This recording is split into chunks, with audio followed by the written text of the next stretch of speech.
Hi guys, welcome to my channel. If you came here, most likely you're African American or Black or someone who's curious about Black culture, going to live or study abroad in Sydney, Australia. I remember about 4 or 5 years ago when I first was preparing to move abroad. I was looking for videos like these on YouTube. Unfortunately, it's not that many African Americans that live or travel to Sydney, Australia. So just wanted to talk to you about my experience. Not really gonna show you a lot of details or facts or anything like that. Just want to let you know what I went through when I first moved to Australia. So just to start off on why I actually moved overseas. I was just coming back from studying abroad in Oxford, England, and backpacking around Europe. And one of my mentors, this guy named Matt, was like, "AJ, what do you want to do now? What's next?" I was like, Matt, man, I don't know. I want to get my master's degree. I just don't know where I want to go. I was looking at Carnegie Mellon University in Pittsburgh. And then, of course, I lived in England, so I was looking at going to school in London at Goldsmith College. And then my mentor Matt was like, "Have you ever thought about Australia?" And I was like, "Hell no," because I've traveled abroad, but like Australia is like so far, it's halfway across the world, so it's such a huge time difference. I never really traveled that far. And by the way, guys, if I haven't told you, I'm afraid to fly. So even though I've traveled to over 40 countries, I'm afraid of flying. Still am. And Matt told me about his experience with helping students. He used to work for companies to help students study abroad. And I didn't really think, to be honest, I really didn't think I was going to get accepted, and to universities in Australia, because they were pretty prestigious. And I applied to about 3 universities. I applied to, I think, one school in Melbourne. I applied to Bond University in the Gold Coast. And I also applied to the University of Sydney Business School, which is where I attended and graduated from. I think after I graduated from college, I really didn't think I was going to go to Australia. So I moved to Spain for a year and I taught English. And I'm going to make another video about that. But magically got accepted into the University of Sydney Business School. But before moving to Australia, there was a lot of expenses that I had to take care of. So I studied abroad in Australia, more or less. I wasn't a backpacker. So I had to pay a lot of upfront fees. And universities in Australia, they really do rip you off, man. It's expensive as hell. But it is an experience that you can't buy, it's just, man, it's a one in a lifetime experience, and a lot of people don't get the chance to live this aspect of their lives, and I think a lot of people should take advantage of it. So I started saving up. A lot of money and preparing to go abroad. I think up front I had to pay realistically $10,000 upfront fees that I had to pay, and I paid that on top of the money that I had to save. But financial aid, a lot of people don't know this, but a lot of financial aid is accepted in Australia. Financial aid is also accepted in the UK. So just to put it out there, because I know a lot of people don't know this. Also, just to point out, because a lot of universities are free in Europe. If you don't know, if you're watching this channel, Germany, Paris, Czech, but just to throw that out there, but if you want to still study abroad or go study in Australia, you definitely, you definitely should. But so when I, was getting ready to move to Australia, sadly enough, man, that was I left in 2016, and I didn't come home until 2019. And often you see that so much, not just Black Americans, but just Americans in general going abroad. It's so expensive just to fly back. You don't go back home that often. It's not like, a London to New York flight where it's only a 7-hour difference and it's much cheaper. It's expensive as hell to be going, taking a 24-hour flight, from Sydney to LA to Detroit. That's where I'm from Detroit, or wherever you live in the US. It's an expensive ass flight, and it's just long. And like I said, I don't like flying. So when I first got to Sydney, I lived in the dorms my first like semester. A lot of people, being Black American, they were just fascinated with us, because we're just so rare to come across. It's the honest. Really love our accents. So depending on where you're from around the states, I mean, they're gonna really, really love it. They love Texas accents a lot. Every time they imitate an American accent, they put on this cowboy accent, and it's hilarious. Of course, you're gonna get a lot of people mimicking you, repeating the things you say because they're just so in love with the way you talk. And that was fun and fascinating within itself. Of course, if you're studying abroad, 9 times out of 10, you're gonna be the only Black person in your classroom, or you may get that one occasionally other guy or someone from Africa. But it was like roughly maybe 1 or 2 Americans in my class, if that, if I can recall. But you're just gonna stand out. Most importantly, um, education is different. In Australia, it's very laid back. And I think in America, we're more homework driven. We're more driven by grades. Where Australia is more chill. It's a lot more freedom. It's a lot more group projects is what I found as well. One of the things that really disappointed me when I was studying abroad was that there's like no school spirit, man. And I went to American college. I'm living in the Ann Arbor area, but there's a lot of people who paint their faces and support people at the football games. And there's a lot of it's a school spirit. A lot of activities. You're in a lot of organizations. I was like the NWCP and all these student orgs on campus. When you go to Sydney, you don't get that at all. It's big party culture, of course. We'll get to that, but you're not going to get that experience. Often, one of the challenges that I did face, you know, just being an American or just studying abroad, there were a lot of international students, predominantly a lot of Chinese students abroad. And, sadly enough, a lot of students in my cohort, their English skills wasn't the best. Some could barely speak English. Some could barely write as well. And, if you got that money, you could buy your way into anywhere. And it was challenging because we would have to work in group projects. And often I would find myself, sadly enough, doing majority of the work, just because so many of those students were at a disadvantage. Now, let me just give you guys some advice, take advantage of that opportunity.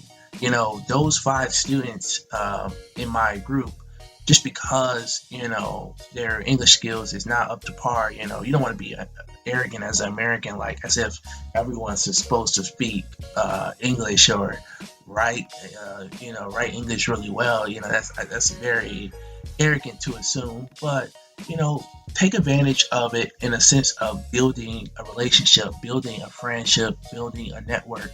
Those 5 students, even though their communication skills wasn't that great and their writing skills wasn't that great, they were well off. They were well off. They was well connected. I mean, and they're still good friends that I have until this day. If I ever need anything, or if I ever I started I actually ended up starting a Chinese coaching company, and they have helped me out so much and given me so much support and helping me succeed. Especially I don't know if you guys have done business in China, but it's hard if you're not living in China, or if you're targeting Chinese customers and you're not living there. And that's a whole nother discussion. But take advantage of the opportunities to really build that relationship and build those networks. And put that pride aside to just knock it out the park, and do the work. What I like so much as well, the head nod is universal. I remember when living in Australia, and seeing another black person on the street, my white Australian friend would be like, bro, what is that? It's kind of like watching the Wakanda movie and seeing everyone say Wakanda forever. But yeah, it's a very universal thing. The head nod is so universal. Used to have a lot of like my white Australian girlfriends, used to be asking me like, yo, what's up with this head nod? What is it? And I'm just like, look, it's just a sign of respect. It's a black thing. It's culture. It's who we are, and it's really dope. I love the black community in Australia because it's so few of us, so we were really much closer together. I actually lived in the UK, and in the UK, man, this is just my experience, but there's more Africans than African Americans in the UK. So yeah, I remember being a fuzzy Dutch, and it was a Nigerian. It's always a Nigerian, and I think I was in a club, and Nigerian. He was like, uh, "Yo, where you from?" I was like, "Oh yeah, man, I'm from Detroit." He's like, "Nah, where you really from?" And so it's always been that. I don't know if you interact with that many Africans, but it's always been that sense of, in a way, look down upon us because so many African Americans don't truly know much about their heritage or know much about their background, where they came from.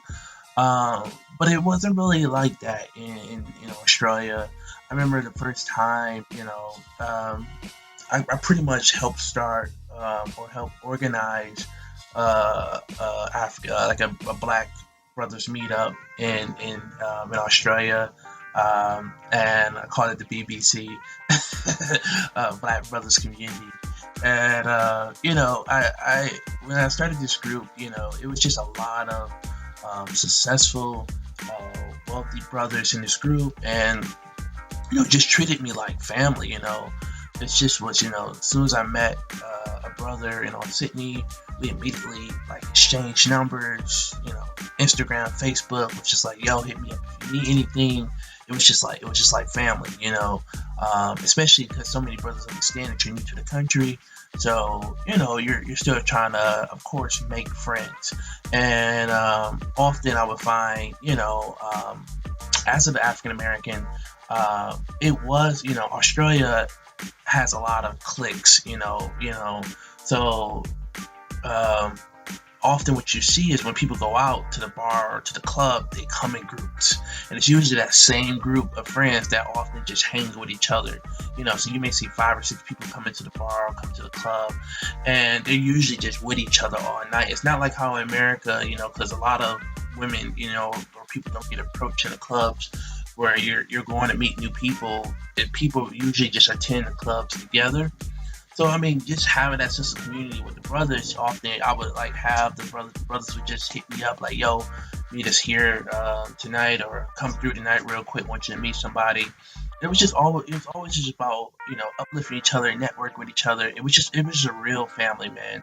And it was almost scary because just to get something like that, but just have so many people there, um, especially when in need or when you may need help. You just never know.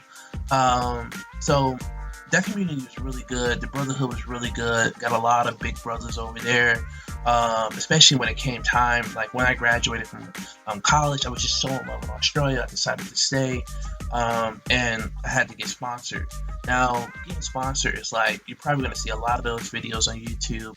But does being black and American give you advantage? I think it does. I think it does is because, a lot of companies that do sponsor, they usually want to sponsor someone who's going to add value or someone who's unique or who stands out. But I mean, man, I don't know, man. Look, Australians love having an American in the office. I'm not going to, I can't lie, especially if you can add value to the company. I had a strong sales background, so I got sponsored in recruitment, and but that was through the network of the brothers and just the network of a lot of people just giving me advice or giving me tips, and I ended up getting sponsored. Now in Australia, um, like it is very expensive. Like, housing is really expensive, but salaries do, meet up to that. I think I started off around like almost like 65, $70,000. That was like my base salary in Australia. A year later, I ended up getting another job. It was on six figures. And that's another thing as well. Like, you don't see that many brothers. I mean, just being real, just being 100, you don't see that many brothers making $100,000 a year. And I was, under 30, making $100,000 a year, man, living life, going out, and that's what I love about Australia so much was the social aspect. It's a heavy drinking culture. I'm not gonna lie, but it's a very social aspect. Like every day, lunch, people are doing something, or after work, they're doing something on a weekend. Now it's amazing, but it's also a disadvantage and sad because it's hard to say.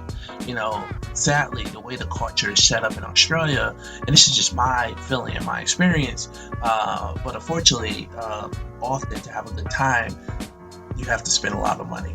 I mean, on average, like an average night out, you're spending like no less than 150 bucks a night. Like, if you're going out, you're just gonna spend it, and it's pretty normal. It's pretty normal. It's pretty acceptable. So you do see that. You do see that quite often. But I mean, it was a good life. I'm making good money. So yeah, the clubs. I mean, just for like Americans, we're very direct. So often when I found myself in the club and I'll walk up to someone and introduce myself, people were just shocked and surprised about that. You just don't get that much, and like I said, a lot of people are already fascinated with us, just being Americans and being Black Americans because we stand out so much. I just always try to tell a lot of African Americans to travel abroad because, I mean, you'll be amazed at how beautiful you are in so many other countries. Like, I've lived in, all over Europe and in Australia, and it just, it's always times 10. Like Australia, I was definitely, on some Morris Chestnuts and Omar Epps vibes. It's very different. I say just I always just say, definitely keep a open mind. Is Australia racist? It's probably a question people may want to know. Is there racism in Australia? Yes, there is racism in Australia, if I could be honest. I wore a suit every day. I ain't gonna lie. I wore a suit every day. And occasionally, if I did wear, jogging suits or hoodies, I really didn't get those type of vibes. Maybe because I lived in a college town, a college area, so people may have assumed that I was an international student. I mean, you're definitely gonna come across some racist experiences and racist things. But when it comes to racism, like, you really see it more favored upon Chinese and Indians.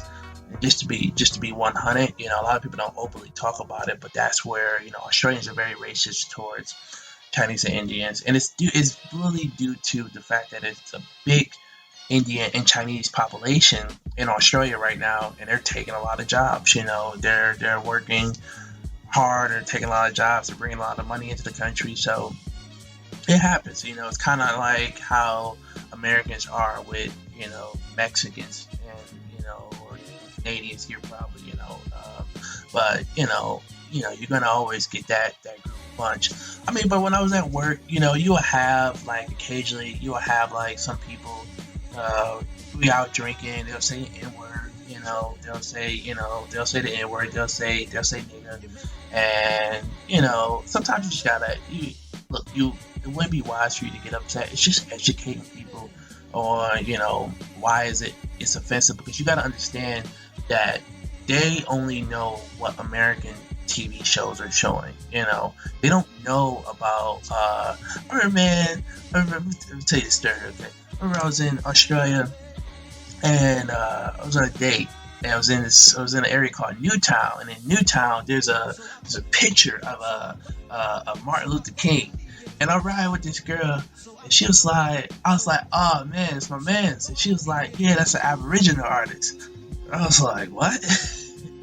Like, I was like, pull the car over. Like, she didn't know who Martin Luther King was. And a lot of Australians don't know much about African American history at all. And that definitely came, to a surprise. Why would they know? I mean, to be honest, but of course, like Martin Luther King, you just would know. Malcolm X, you just would know some of those people. But it's this big portrait of MLK in Newtown, and yeah, she thought it was an Aboriginal artist. So, like I said, a lot of people are naive. A lot of people just don't know. I used to work with some people, and they just ask a lot of dumb questions. It's just stupid questions, but you're gonna get those. I'm a very chill, relaxed guy, so I don't get upset. So, guys like, is everyone in your family tall, or do you know how to play basketball? Just stereotypical questions. And it's just like, yeah, man, it don't really get to me. And they just, like I said, they're more so probably just more curious than anything. If they are like, asking questions like that or doing things like that. But I mean, like, it's just love. It's a lot of love. It's a lot of support. It is very expensive. And you're just gonna, you're gonna you may come across a few challenges, but just be open to the process, open to networking. Um, but I mean, like a lot of people, I'm gonna say this. A lot of people who do go live in Australia, they don't usually come back home. And I was at that stage as well. I understood why so many Americans and African Americans fell in love with it. I mean, it's hot, it's sunny, 365. I mean, you have access to, like, fly over to Melbourne, the Gold Coast, and most Australians go to like Bali. Um, and it's a good life, especially if you want to raise a family there. It's sunny days, it's very active, it's very social. You have an opportunity to make a lot of money. It's a great life for a family. I'm not gonna lie. For me, I was just becoming too, as an entrepreneur, it's not, it's very challenging with the visa laws, and in the sense of really working for yourself. So that's why I decided to move. It also is very expensive. Like, the average house is like $1 million, and it's like a 2 bedroom, where it's just like, man, for me it's just like, in Detroit I can get a mansion like right now, like 6 7 bedrooms for $1 million, compared to like a 2 bedroom with no backyard. There are no basements in Australia. It's random. You don't usually see basements in Australia. Like, they don't have basements. So, pointing that out there. Most people do have ACs. As well, but just pointing that out. Also, it's hot as hell. Like, extremely hot. It was weather I never experienced before. I was in a house a lot throughout the summer. I just couldn't handle it. Being from Michigan, I just couldn't handle that type of heat. It was just like, man, a lot of people, there was some people who were fainting and passing out, but a lot of people did go to the beach. One thing I want to do tell a lot of, like, brothers and sisters who do come over, don't live up to the stereotypes. Get out there, man. Make friends. Like, one of my biggest regret is that, I was working so much. I was chasing that bag, making that bread. I was so in love with the money that I missed out on the opportunity of doing a lot of things, like hiking through mountains, going to like Kangaroo Island, going to like Hunter Valley, where the wineries are, because I was working so much. Get out there, make friends, and just really try to take advantage of all of Australia as much as possible. Even go to New Zealand. Melbourne, man, if you guys get a chance to go to Melbourne, go to Melbourne. Melbourne is more chill. Melbourne is more laid back. I was feeling Melbourne, man. Melbourne had good vibes. And one thing, reason I love Melbourne over Sydney, because I don't know if you guys know, but Sydney has this thing called the lockout laws. And, the lockout laws, I guess, like, about 3 4 years ago, there was this guy who was drunk, this Australian guy, and he hit a guy, he knocked him out, and he died. And then the government decided to, I mean, this shit's just crazy. I mean, just listening, just me telling the story is crazy. After he got drunk and knocked this guy out, government decided to like put the city on a lockdown, meaning no one can enter the clubs like after like 12 or 1 o'clock. No one can get into the clubs anymore. So it's pretty much like a goddamn curfew. So in Sydney, when you go out to a club, it's kind of like, all right, we're gonna hit this club up. We gotta hurry up and get to this one before 1. Um, or we got to choose a club to stay at all night, but I lived in like an area called Newtown where there wasn't no lockout laws. It's very vibrant. It's like hipster village. It's right by like University of Sydney. Great spot, man. I loved it. um but Melbourne had no lockout laws, and Melbourne was just good vibes. Melbourne's more about relationships. Sydney was very transactional, so it's kind of like, Sydney was more of a New York, and Melbourne was more of a like Chicago or Detroit, type vibes, And I was about to move to Melbourne. Man. I was feeling Melbourne, but I decided to come back to the U.S. just spend some time with the family, and now I'm getting ready to move abroad. And gonna make more videos about that as well. But take advantage of like going abroad. Or traveling as much as you can while you're in Australia, because you don't get that many opportunities as much. One thing as well, so going back culturally, I remember working in an office. It's so working in Australia is very laid back as well. You're gonna get people who come in. They may make breakfast. They may talk. Most people don't even get their day started till like 10 o'clock. Then they at work, and then 12 they're taking a lunch. And then they're talking again for another hour. Then they're doing work. Like, it's nothing like America where every dollar must count. As soon as you're supposed to start getting to work. And that's one thing. It does change your perspective on life, because you may be working like a 30-hour work week, and you're working 30 hours a week, and it's just you're making good money. It's work-life balance. You're out enjoying life. I remember when I first came back to the U.S., I was working like 70 hours a week. I was like, and now I work for myself, but it's just like, it was crazy. It's crazy when you travel abroad and you see how life can really be for a lot of people. It really just changed your perspectives on life. Also in Australia, you get like up to 4 weeks of leave. That was something. In America, we're so afraid to like take days off because you could lose your job. But in Australia, man, it was so common for people. Like, people were on vacations every weekend or every other week. I didn't take vacation for like the first maybe 5 or 6 months because I was just so afraid culturally.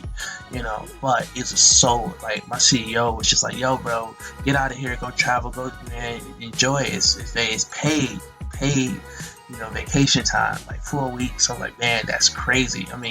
People don't even get paternity leave that much here in the U.S. And you're just giving us 4 weeks of travel, So that was just something like extremely rare and extremely new to see. When it comes to the a lot of things you're gonna miss as well. Food, you're not. But there are. That's why the Black community. They do have meetups. They have barbecues sometimes. And they, of course, we do celebrate holidays together sometimes, like Thanksgiving or July 4th. We may get together. There's a lot of like Americans in Sydney. But there's a lot of experiences that you're going to go through. Look, I just want to, if anything, just have an open mind. Just be open to the experiences, and prepare.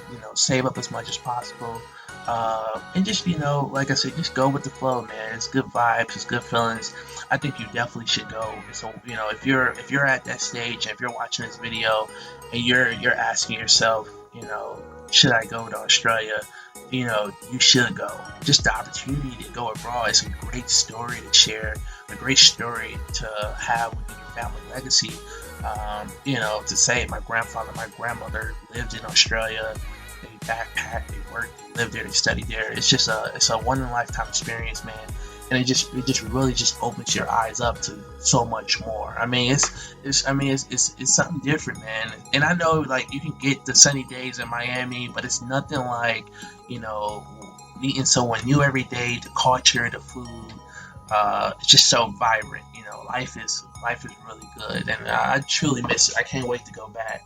I'm going to make some more videos about other things. I don't know, in Australia, but just wanted to start off talking about my experience. If you got any questions, leave some comments below. I'll definitely respond. If you want to hear more things about my experience or other cities in Australia, let me know. Best I can talk about is probably Melbourne, if I can be honest, but I do know a lot. Reach out. Thank you guys.